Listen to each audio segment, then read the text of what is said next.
La croix est la porte vraiment du paradis. La croix est le remède du monde. La croix est le salut des âmes. La croix est la vie des bienheureux. La croix est le trésor parfait. La croix est la sécurité et le perfectionnement de l'humanité. La croix, disait saint Éphrem, mort en 373, la prédication des apôtres, la force des faibles, la force des croyants, la force des fidèles, afin qu'au nom de Jésus-Christ, devant Jésus-Christ, que les genoux fléchissent. Comme disait Napoléon, l'homme est grand à genoux devant Dieu. Saint Jean nous dit, qui est victorieux? Chapitre 5, verset 5, premier épître. Qui est victorieux du monde, sinon celui qui croit que Jésus est Fils de Dieu? On est victorieux, certainement, et c'est pour l'éternité. Dieu a tant aimé le monde, il a envoyé le Christ. L'ange Gabriel lui dit, vous, Marie, n'ayez pas peur, vous avez trouvé grâce auprès de Dieu. Voici, tu deviendras enceinte, tu enfanteras un fils, tu lui l'appelleras le nom de Jésus. Blaise Pascal, c'est un philosophe français. Il avait 12 ans, il a inventé la machine à calcul. Il est mort quand il avait 39 ans. Il travaillait beaucoup. Nous ne connaissons Dieu que par Jésus-Christ, le Dieu d'Abraham, d'Isaac et de Jacob. Sans ce médiateur est ôtée toute communication avec Dieu. Jésus-Christ est le véritable Dieu des hommes. Nous ne sommes pas plus intelligents que Pascal, ce philosophe mort en 1662. Pascal mort en 1662. Jésus-Christ est le véritable Dieu des hommes. Jésus disait, moi et le Père, nous sommes un. Qui me voit, voit mon Père. Qui me voit, voit mon Père. Sainte Catherine de Sienne, une femme formidable, une femme combattante, militante, engagée, qui travaillait pour les pauvres, pour les malades. Elle était souvent frappée, insultée par les malades. Malheureusement, l'être humain, c'est comme ça. Le Christ est le pont, l'unique pont qui va de la terre au ciel. En dehors de Christ, tout est abîme. Une parole de Jean-Jacques Rousseau au sujet de Christ. Si la vie et la mort de Socrate, ce philosophe, sont dans sage, la vie et la mort de Jésus-Christ sont dans Dieu. Dans Dieu. Ernest Renan, mort en 1892, il a trahi le christianisme, mais malgré cela, il a une parole formidable. Toute l'histoire est incompréhensible sans Jésus-Christ. On ne peut pas faire l'histoire sans le Christ. On ne peut pas faire l'histoire du monde sans la papauté. Toute l'histoire est incompréhensible sans Jésus, le Christ, notre Seigneur. Le Christ, selon Louis Veuillot, mort en 1883, un savant, un moraliste, un philosophe, un écrivain français, Louis Veuillot dit ceci: le Christ est solution de toutes les difficultés.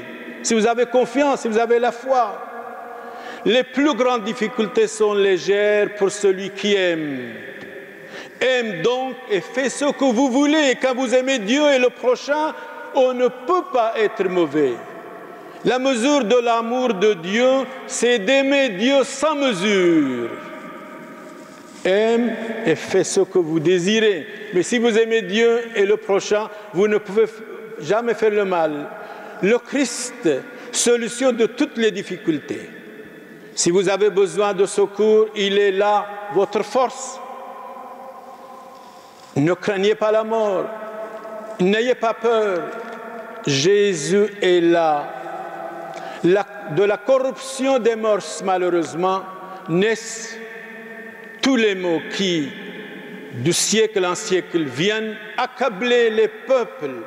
Et Salomon, troisième roi d'Israël, disait « La justice élève les nations, au lieu que le péché rend les peuples misérables.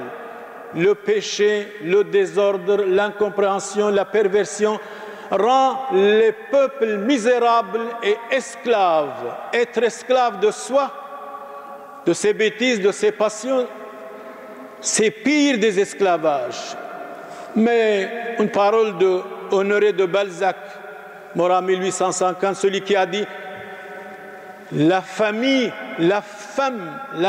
c'est la base de la société. » Et il ajoute « Si vous êtes croyant et croyante, vous êtes invincible.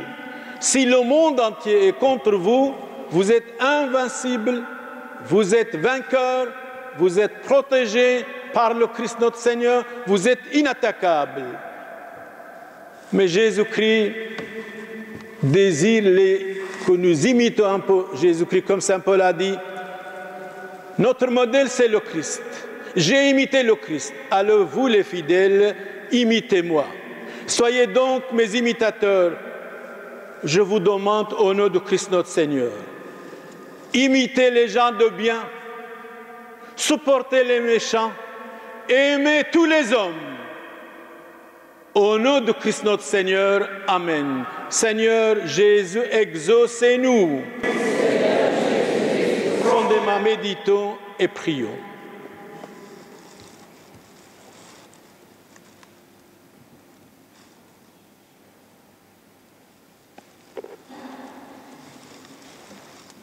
Au nom du Père et du Fils et du Saint-Esprit, Amen.